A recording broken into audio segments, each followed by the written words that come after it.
السلام علیکم ورحمۃ اللہ وبرکاتہ۔ یا علی علیہ السلام مدد تمام مسلمانوں کے لیے۔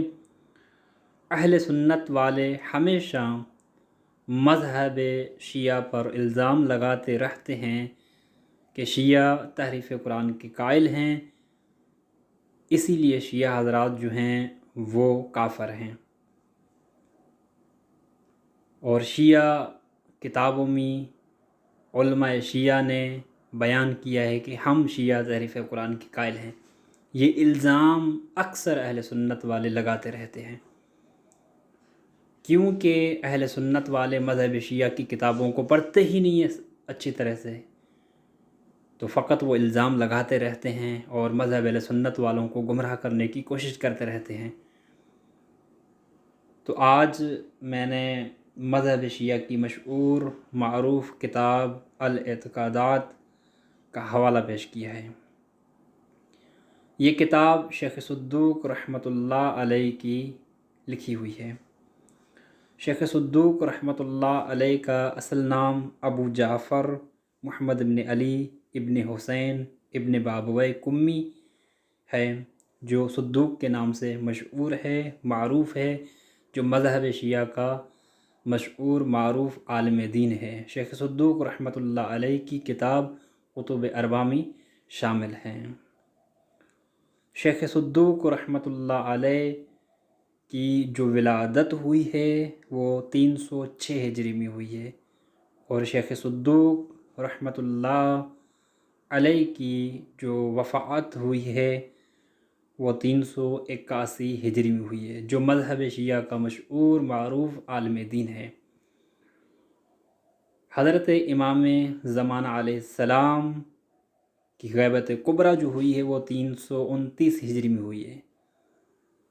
شیخ صدوق کی ولادت جو ہوئی ہے وہ 306 ہجری میں ہوئی ہے۔ تو غیبت کبریٰ سے پہلے شیخ صدوق رحمۃ اللہ علیہ کی ولادت ہوئی ہے، اور شیخ صدوق رحمۃ اللہ علیہ امام زمانہ علیہ السلام کے اصحاب میں شمار ہوتے ہیں، امام زمانہ علیہ السلام کے دور کے ہیں، اور مذہب شیعہ کے مشہور معروف عالم دین ہیں۔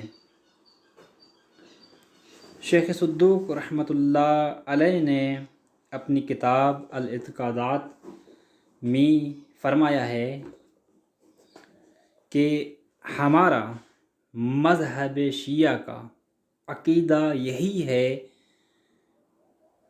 کہ قرآن مجید جو خداوند متعال نے نازل کیا ہے اپنے حبیب اپنے محبوب محمد مصطفیٰ صلی اللہ علیہ وآلہ وسلم پر، وہ محفوظ کتاب ہے جس کی حفاظت اللہ نے کی ہے، اور اللہ ہی محافظ ہے۔ آگے شیخ صدوق رحمۃ اللہ علیہ فرماتے ہیں کہ اللہ کے نبی نے جو قرآن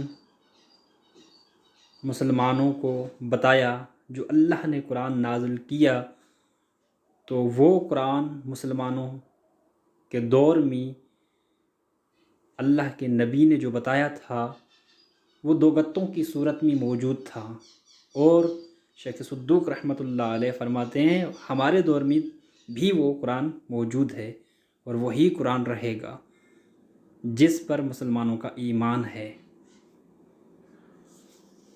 شیخ صدوق رحمۃ اللہ علیہ فرماتے ہیں کہ تمام تر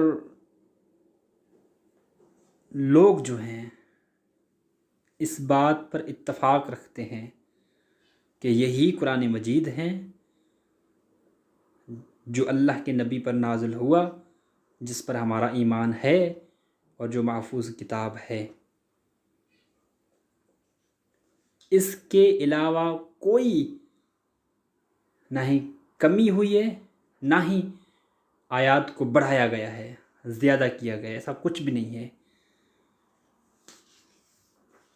اور شیخ صدوق رحمۃ اللہ علیہ اپنی کتاب میں فرماتے ہیں کہ لوگوں کے نزدیک، یعنی مسلمانوں کے نزدیک، قرآن مجید کی جو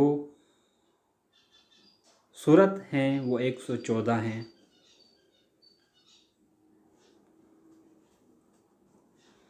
सूरत ज़ुहा, अलम नशर को शेख सद्दूक एक ही बोल रहा है कि ये एक ही सूरत है। इसी तरीके के मुताबिक फ़खरुद्दीन राज़ी ने भी यही बयान किया है कि सूरत ज़ुहा और अलम नशरा ये एक ही सूरत है। शेख सद्दूक ने भी यही फरमाया है कि ये एक ही सूरत है। सूरह इलाफ और अलम तरा कैफ शेख सद्दूक रहमतुल्लाह अलैह अपनी किताब में बयान करते हैं ये एक ही सूरत है। और यही नज़रिया अहले सुन्नत के बहुत सारे उलमा इकराम का यही नज़रिया है।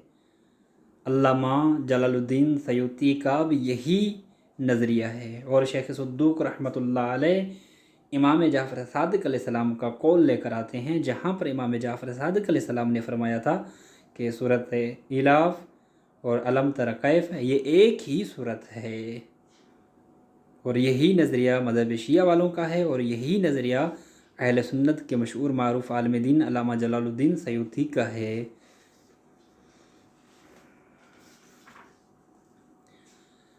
आगे शेख सद्दूक रहमतुल्लाह अलैह अपनी किताब में फरमाते हैं कि जो भी शख्स मज़हब शिया की तरफ निस्बत देकर कहे कि शिया तहरीफ़ कुरान के कायल हैं, चाहे वो आयात बढ़ाने के एतबार से हो कि कुरान में ज़्यादा आयात हैं, या आयात कम होने के कायल हों, कि कोई कहे कि शिया जो हैं इस चीज़ के कायल हैं कि आयात जो है इसमें कुरान मजीद में कम की गई हैं या बढ़ाई गई हैं, तो शेख सद्दूक रहमतुल्लाह अलैह मज़हब शिया के मुताबिक और शेख सद्दूक रहमतुल्लाह अलैह के मुताबिक जो मज़हब शिया का मशहूर मारूफ आलिम दीन है कि वो शख्स झूठा है, वो शख्स काज़िब है, झूठा है।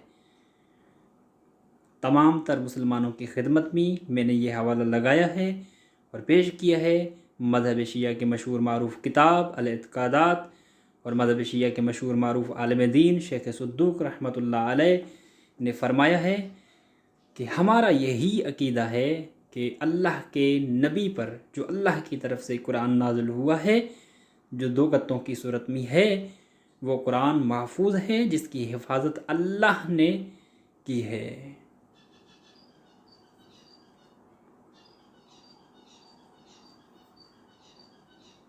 और इसकी हिफाजत अल्लाह ने की है। किसकी? कुरान मजीद की हिफाजत जो है वो खुदावंद मुताल ने की है। इसके साथ साथ अल्लामा सैयद अब्दुल हुसैन शरफुद्दीन आमली का यही नज़रिया है कि कुरान में ना ही कोई कमी हुई है, ना ही कुरान में आयात बढ़ाई गई हैं। यही मज़हब शिया का नज़रिया है और अक्सर उलमा इकराम का यही नज़रिया है कि कुरान मजीद जो इस वक्त मौजूद है ये वही कुरान मजीद है जो अल्लाह के नबी पर नाज़िल हुआ था अल्लाह की तरफ से। तो मैंने साबित किया मज़हब शिया की किताब से कि मज़हब शिया वाले तारीफ़ कुरान के कायल नहीं हैं। जो इल्ज़ाम लगाते हैं कि शिया तारीफ़ कुरान के कायल हैं वो झूठे हैं, कज़्ज़ाब हैं। और कुरान मजीद की आयत तो आपने पढ़ी होगी, जो झूठ बोलता है अल्लाह की उस पर लानत होती है। अब जो भी ये झूठ बोले कि शिया तारीफ़ कुरान के कायल हैं, हकीकत में वो शख्स लानती हैं, उस पर अल्लाह की लानत है। और यही नज़रिया तमाम तर मज़हब शिया का है और इसी नज़रिए को शेख सद्दूक रहमतुल्लाह अलैह के नज़रिए को अहले सुन्नत वाले ने अपनी किताबों में लिखा है, बयान किया है कि मज़हब शिया वालों का यही नज़रिया है। और मज़हब शिया वाले जो हैं वो तारीफ़ कुरान के कायल नहीं हैं। अहले सुन्नत वालों ने अपनी किताबों में लिखा है। इंशाअल्लाह अगली किस्त में अहले सुन्नत की किताब वो पेश करूँगा जिसमें ये नज़रिया मौजूद है कि शिया तारीफ़ कुरान के कायल नहीं है। और जो शियों की तरफ निस्बत देता है کہ شیعہ تعریف قرآن کے قائل ہیں، حقیقت میں وہ کیا ہے؟ کذاب ہے، جھوٹا ہے، اور جھوٹے شخص پر جو ہے اللہ کی طرف سے لعنت ہوتی ہے، اور جھوٹے شخص پر نبی محمد مصطفیٰ صلی اللہ علیہ وآلہ وسلم کی طرف سے لعنت ہوتی ہے، اور اہل بیت اصحاب کی طرف سے جھوٹے شخص پر لعنت ہوتی ہے، ملائکہ کی طرف سے جھوٹے شخص پر لعنت ہوتی ہے، اور تمام تر مسلمانوں کی طرف سے اس جھوٹے شخص پر لعنت ہو جو یہ الزام لگاتا ہے اور جھوٹ بولتا ہے۔ والسلام۔